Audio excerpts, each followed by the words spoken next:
While the actions in North Dakota have deservedly garnered international attention, DAPL is far from the only vicious pipeline tearing its way through people and planet in the name of profit.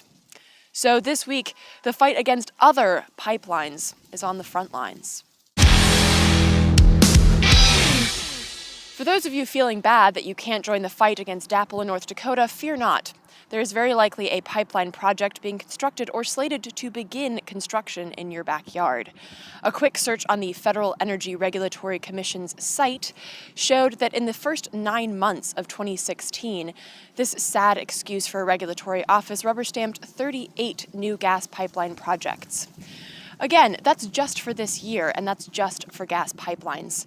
So let's take a look at a couple of these. How about the Dalton Expansion Project, 115 miles of pipeline that'll cut through Virginia, North Carolina, and Georgia. And will also include the construction of a compressor station in Carroll County, Georgia. The pipeline would assist in moving gas from the Marcellus Shale to the southeast, while destroying some flora and fauna along the way. Because that's what pipelines do. FERC gave Transco the go-ahead back in August, even after the U.S. Fish and Wildlife Service urged FERC to reevaluate the project, citing grave consequences for fish, wildlife, and water in the proposed pipeline's path.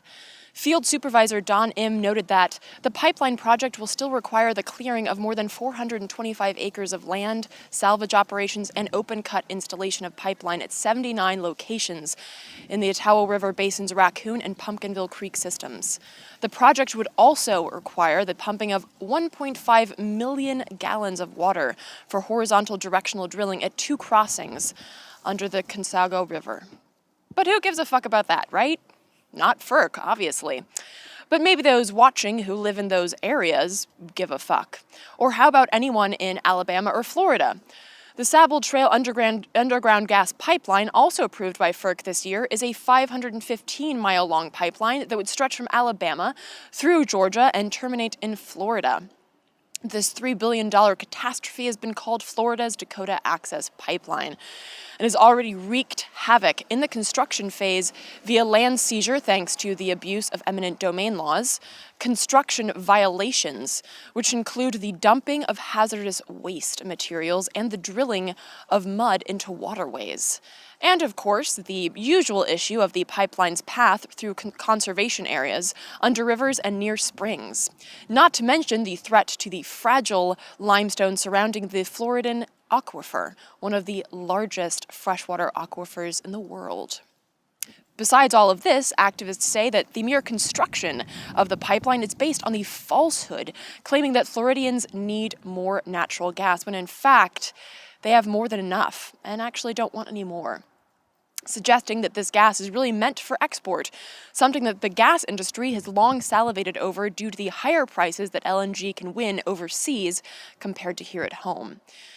Now, there are other gas projects not on the most recent FERC list that require no less attention, such as the Spectra AIM pipeline, which we've covered before on the show. You may recall it's the one slated to run a mere 100 feet from a nuclear power plant. Activists have been battling this monstrosity for quite some time, and this fall, direct actions were taken that included occupying pipes, and last week, 12 activists were arrested stopping the pipeline's pull across the Hudson. Another gas pipeline that fueled creative activism, the Constitution Pipeline, proposed to run 124 miles from Pennsylvania to New York, and the focus of the Pancakes Not Pipelines protest here in D.C. earlier this year. In April, Pennsylvania farmer Megan Holleran brought the last of her family's maple syrup to the doorstep of FERC. Sharing her story and her syrup, sharing the story of her destroyed farm thanks to FERC's frack-happy agenda. And not only was her farm razed, but it was razed before the Constitution Pipeline even got final approval from FERC, making it even more obvious that FERC's review process is complete and utter bullshit. Indeed, as Robert F. Kennedy Jr. said at a rally in Albany on the very same day that activists in D.C. protested outside FERC's offices, FERC is a rogue agency that is captured by the very industry it is supposed to regulate. We need to reclaim our democracy from corporations that routinely pollute our water and are now taking people's land for their profit. Indeed. And it turns out that that's exactly what activists are doing. Energy analysis firm Argus released an article last week stating that pipeline project delays were the dominant trend in 2016, and going on to write that an increase in public opposition to oil and natural gas infrastructure, regulatory delays, and in some cases, a lack of customer interest led to delays and cancellations of a few regional natural gas pipelines this year. And although Argus is mostly pinpointing LNG pipelines in the Northeast, the trend of what one analyst called, quote, pipeline purgatory is becoming more popular. Matthew Hosa, an analyst with BTU Analytics LLC, told Bloomberg in late November that activists are not only using their bodies to stop pipelines, but they're using the courts to ensnare projects in, quote, unending litigation on a state level. Nancy Vann, an activist with Safe Energy Rights Group, confirmed Hose's analysis, saying that she is very often in touch with locals in pipeline paths regarding rights of way and land rights.